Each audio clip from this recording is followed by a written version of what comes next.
സംസ്ഥാനത്ത് മഴ ശക്തമായി തുടരുന്നതിനിടെ മഴക്കെടുതികളും രൂക്ഷം. കണ്ണൂരിൽ ഓറഞ്ച് അലർട്ടും 8 ജില്ലകളിൽ യെല്ലോ അലർട്ടും നിലനിൽക്കുകയാണ്. കനത്ത മഴയ്ക്കൊപ്പം ശക്തമായ കാറ്റിനും സാധ്യതയുണ്ടെന്നാണ് മുന്നറിയിപ്പ്. മഴ കനത്തതോടെ മതിലിടിഞ്ഞും മരം വീണും സംസ്ഥാനത്ത് മഴക്കെടുതികളും രൂക്ഷമാവുകയാണ്. ഇന്നലെ പെയ്ത കനത്ത മഴയിൽ തിരുവനന്തപുരം പാറശാലയിൽ വീടിനോട് ചേർന്നുള്ള പാറ അടർന്നു വീണ് വീട്ടമ്മയ്ക്ക് ഗുരുതരമായി പരിക്കുപറ്റി.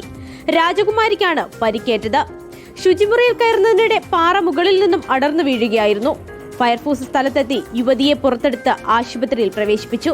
പലയിടത്തും ശക്തമായ കാറ്റിൽ മരം വീണ് ഗതാഗതവും തടസ്സപ്പെട്ടു. വിഴിഞ്ഞം കോട്ടുകാലിൽ തോടിന്റെ ബണ്ട് പൊട്ടി 20 ഏക്കറോളം കൃഷിഭൂമിയിൽ വെള്ളം കയറി. വാഴ, മരച്ചിനി, കാച്ചിൽ, പയർ തുടങ്ങിയ കൃഷികൾ നശിച്ചതോടെ 5 കോടിയിലധികം രൂപയുടെ നാശനഷ്ടമുണ്ടായതായി കർഷകർ. അതിനിടെ ജലനിരപ്പ് ഉയരുന്നതിനെ തുടർന്ന് തിരുവനന്തപുരം കരമന നദിയിൽ യെല്ലോ അലർട്ട് പ്രഖ്യാപിച്ചു.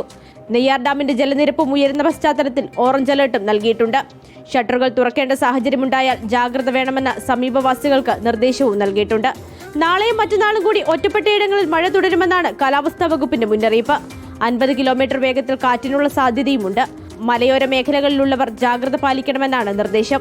അതിനിടെ കള്ളക്കടൽ പ്രതിഭാസത്തിന്റെ ഭാഗമായി ഉയർന്ന തിരമാലയ്ക്കും കടലാക്രമണത്തിന് സാധ്യതയുണ്ടെന്നും മുന്നറിയിപ്പുണ്ട്. ബീച്ചുകൾ കേന്ദ്രീകരിച്ചുള്ള വിനോദസഞ്ചാരം ഉൾപ്പെടെ കടലിലിറങ്ങുന്നത് പൂർണ്ണമായും ഒഴിവാക്കാനും മുന്നറിയിപ്പുണ്ട്. റിപ്പോർട്ടർ, തിരുവനന്തപുരം.